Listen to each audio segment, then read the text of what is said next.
The Fredericksburg region is home to a lot of high-tech businesses, including at least one Bitcoin miner. This week we'll tell you about it. Before we get started with this week's edition, I would like to recognize our sponsor, Shore United Bank.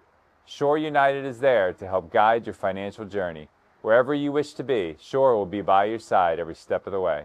Visit their downtown branch on William Street or at Harrison Crossing. And now, on to this week's episode. You've probably been reading a lot lately about the growth of Bitcoin and other cryptocurrencies. And today I'm with Dennis Wiltshire, who is a real expert on cryptocurrency. He runs BMA Enterprises. So, Dennis, first of all, thank you for joining us. Happy to be here. Why don't we start off by just telling us about BMA Enterprises? BMA Enterprises is an IT consulting firm.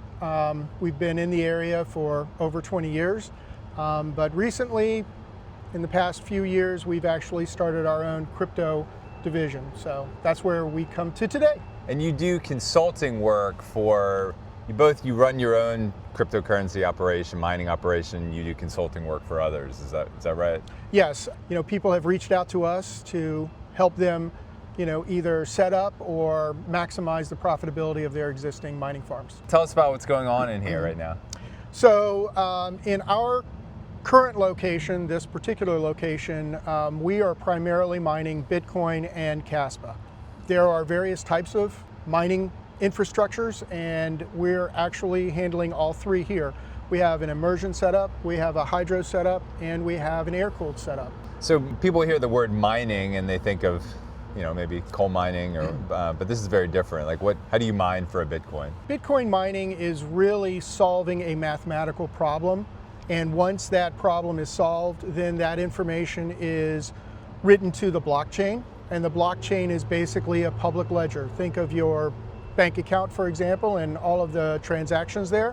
That's very similar to what the blockchain is.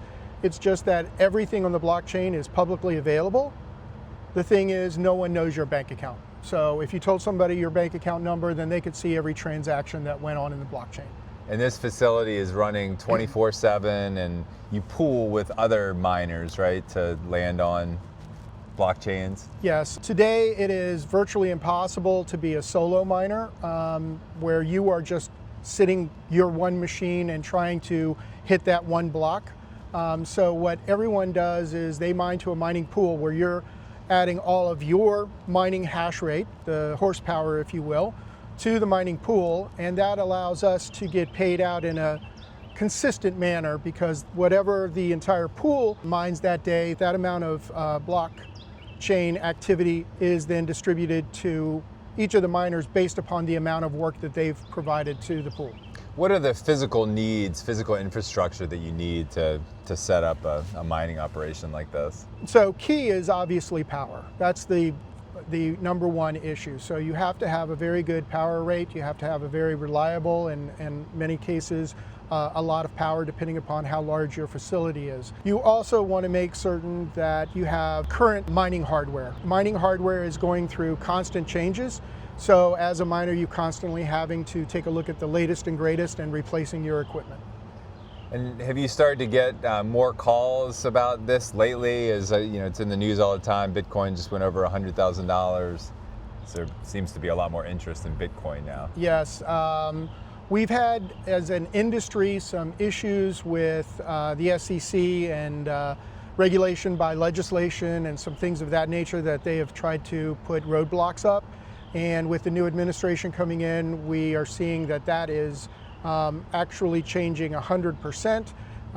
We are now having many of the states talk about a Bitcoin strategic reserve for the state, as well as Cynthia Loomis has presented a bill for a federal Bitcoin strategic reserve. And for miners like you, do I understand correctly that it's getting more and more competitive as there's fewer and fewer Bitcoin available still to mine?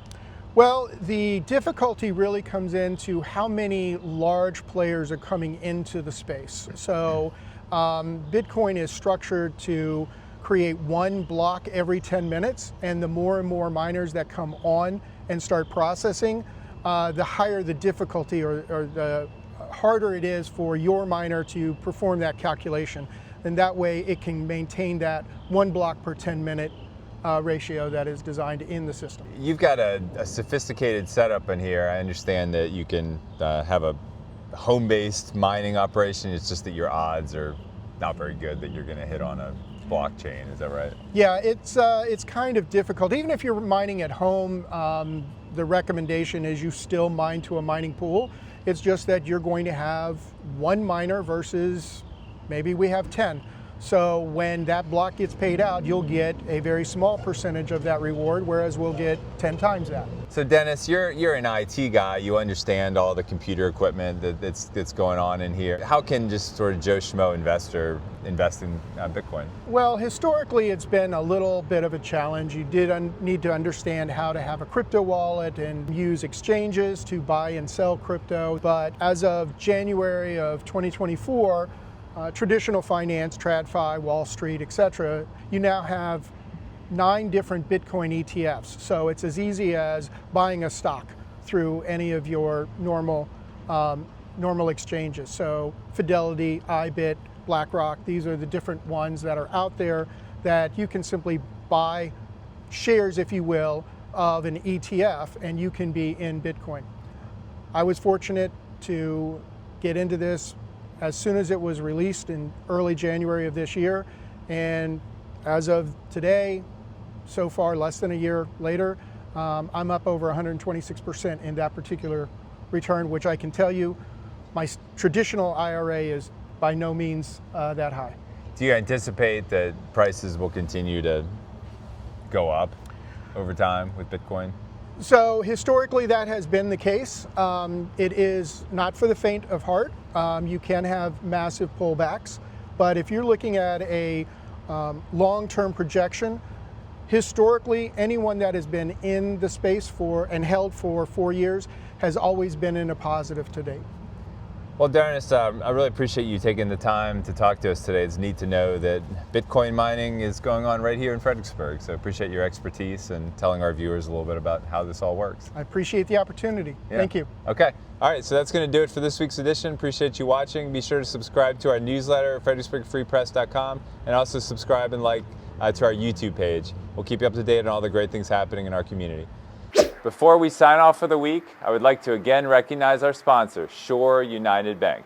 We'll see you next week.